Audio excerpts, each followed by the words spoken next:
The Casual Vacancy, otherwise known as Isn't Middle England Bleak and Depressing, the novel, is the difficult first book that J.K. Rowling released after the end of the Harry Potter series. I didn't read it because I had little interest outside of being another recent grown-up who was raised on the Harry Potter books, so I decided to wait for the inevitable film adaptation, which didn't end up happening, because America really didn't give a shit about it, and it ended up becoming a BBC miniseries instead, which it's probably more suited to. Here's the plot in a nutshell. Basically, the only nice man in a sleepy English village in the West Country dies suddenly, leaving his place on the local parish council open, which causes loads of people in the community to start fighting over his vacant place in the upcoming election, and when they do, all of their secrets are revealed on an online forum by someone claiming to be the ghost of the dead nice man, and everyone in the town turns out to be horrible, corrupt, and do dodgy things behind closed doors, and everything is incredibly bleak, depressing, and rubbish, and nothing is good, everyone you know secretly hates you, your death will be meaningless, and there is no joy and happiness in the world ever, and oh god, make it stop! Suffice to say, it's very not for the Harry Potter crowd. Now, American viewers of my videos will have many questions. Question 1. What the fuck is a parish council? Yeah, that's J.K. Rowling still not learning that if you use big or obscure words, your global market's going to scratch its head and wonder what to do with it. Question 2. Why didn't you do the most obvious Simpsons reference known to man, Stuart? It's too late now. No, it's not too late. Obvious Simpsons reference incoming. We know all your secrets. Yeah, it's basically that episode of The Simpsons crossed with Broadchurch. In fact, it's shockingly similar to the recent murder mystery drama that everyone's been talking about. Sudden death in a small town, focused on how the death impacts the community more than the death itself. Picturesque visual aesthetic, loads of shots sort of look like something you'd see on a postcard. And they're both very bleak and very depressing. But not in a tortured, overwrought kind of way, in a mature and reasoned and emotionally affecting way. If TV dramas were people, Broadchurch and Casual Vacancy wouldn't so much be the emo shut up in their rooms listening to Linkin Park. No, the Casual Vacancy would be the mature but terminally haggard sort of person who never says anything positive and always finds an excuse to complain about everything.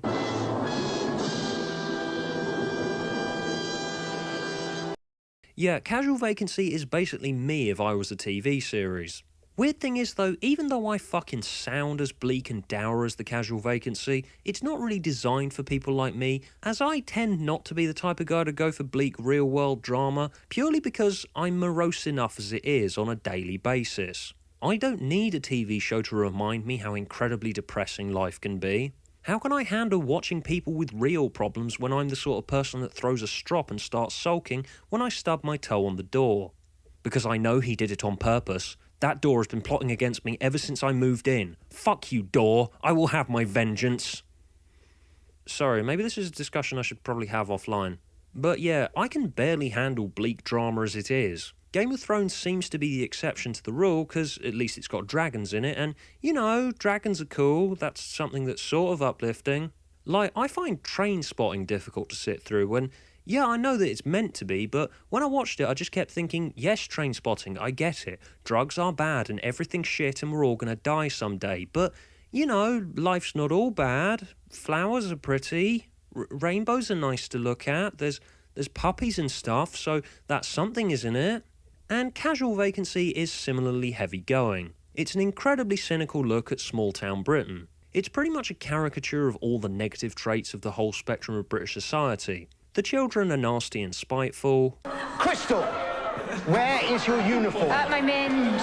The middle-class people are judgmental and up their own arses. The working-class people are tired and depressed. And the only nice person dies half an hour in. But look, there's a cake. That's a nice thing. Chocolate. You'd like some chocolate, wouldn't you? Your mind. Can't be worse. I'm just talking shit bollocks anyway. I'm glad it's over. Oh, no, sorry, everything's shit and depressing again, never mind. That said, I think they've done a good job here, you know, production-wise. It looks really, really pretty, you know, as a means of intensifying its bleak and depressing tone. They've assembled a great cast too. Michael Gambon in particular really throws himself into it. If there was one problem I found, it's that there's far too many characters, at least to me.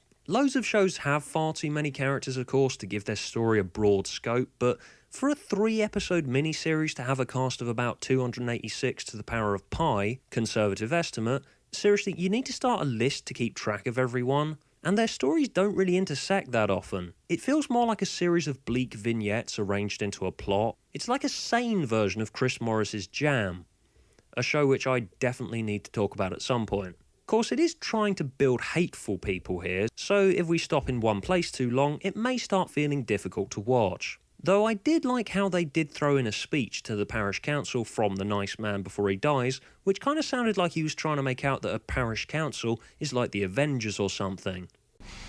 We are the guardians of something unique. We are the custodians and the stewards of a shining principle.